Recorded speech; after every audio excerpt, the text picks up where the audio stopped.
बड़ी खबर आपको लखनऊ से बता दें, एक बार फिर समाजवादी पार्टी ने लखनऊ में पोस्टर लगाया। तो बड़ी खबर आपको बता रहे हैं इस वक्त की, जिसमें ईसी का जिक्र किया गया और इसके अलावा आने वाले अर्धकुंभ का भी जिक्र किया गया है। तो बड़ी खबर आपको बता रहे हैं इस वक्त की, ईसी और महाकुंभ को लेकर लगाया गया पोस्टर। कफन ओढ़ ले इलेक्शन कमीशन, ये कहना है समाजवादी पार्टी का। पोस्टर के जरिए 27 में आएंगे, 32 में भव्य अर्धकुंभ कराएंगे।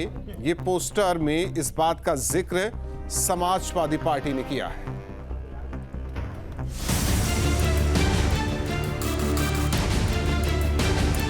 महाकुंभ को लेकर सरकार और विपक्ष के बीच जमकर वार पलटवार चल रहा है।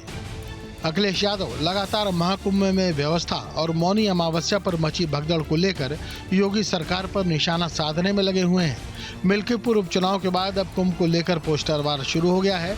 वैसे तो अखिलेश समेत पूरा विपक्ष चुनाव आयोग की विश्वसनीयता पर सवाल उठाता रहता है, लेकिन अब जो पोस्टर लखनऊ में लगा है उसमें 2027 में सत्ता वापसी के साथ ही 2032 में भव्य अर्धकुंभ के आयोजन का भी दावा किया गया है। यकीन न हो तो पोस्टर को पढ़ भी लीजिए। लखनऊ में समाजवादी पार्टी के कार्यालय के बाहर लगे पोस्टर में लिखा है, 27 में आएंगे अखिलेश, 32 में भव्य अर्धकुंभ कराएंगे विशेष। आप देख सकते हैं कि पार्टी के कार्यालय के बाहर ये पोस्टर लगा है, जिसमें साफ तौर पर ये लिखा गया है कि 27 में आएंगे अखिलेश और 32 में भव्य अर्धकुंभ कराएंगे विशेष। ये होल्डिंग लिखा गया है। गौरतलब है जिस हिसाब से मौनी अमावस्या के दिन घटना हुई, उसके बाद से लगातार अखिलेश यादव सदन से लेकर के तमाम जगहों पर योगी सरकार को घेरते हुए नजर आए हैं। एक तरफ समाजवादी पार्टी पोस्टर लगाकर 27 में अखिलेश की वापसी का दावा कर रही है, तो दूसरी तरफ एक और पोस्टर लगाकर चुनाव आयोग पर सवाल भी उठा रहे हैं। इस दूसरे पोस्टर में लिखा गया है, भाजपा को संरक्षण देने वाले चुनाव आयोग कफन ओढ़ ले। साथ ही इसमें यह भी लिखा है, जिलेवार कार्यक्रम चले चुनाव आयोग को कफन भेंट करें। ये पोस्टर समाजवादी छात्र सभा के प्रदेश सचिव अब्दुल अजीम मंजूरी ने लगवाया है। भारतीय जनता पार्टी तो चुनाव आयोग की प्रवक्ता है।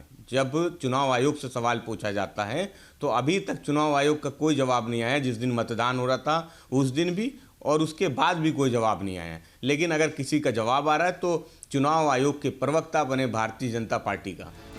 अखिलेश यादव लगातार चुनाव आयोग की निष्पक्षता पर सवाल उठाते रहे हैं। ऐसे में उनकी पार्टी ये दावा कैसे कर रही है कि 27 में अखिलेश यादव दोबारा सत्ता में आएंगे। इन पोस्टरों को लेकर बीजेपी भी अखिलेश यादव पर सवाल खड़े कर रही है। देखिए, चाहे 27 हो चाहे 32 हो, अब समाजवादी पार्टी कभी भी सत्ता में नहीं आने वाली, क्योंकि 12 से लेकर 17 तक जो उनका कार्यकाल था समाजवादी पार्टी का, जो जनता की सेवा करने के बजाय उन्होंने अपनी सत्ता को अपराधियों के यहाँ गिरवी रख दिया था, भ्रष्टाचारियों के यहाँ गिरवी रख दिया था समाजवादी पार्टी के लोगों ने। तो ये बात जनता भूली नहीं है उत्तर प्रदेश की। चाहे बात महाकुंभ की हो या फिर चुनाव आयोग की, दोनों को लेकर अखिलेश सवाल उठाते रहे हैं। ऐसे में उनके जीत के दावे वाले पोस्टर और भव्य अर्धकुंभ कराने के दावे हर किसी को हैरत में डाल देते हैं। Team news state.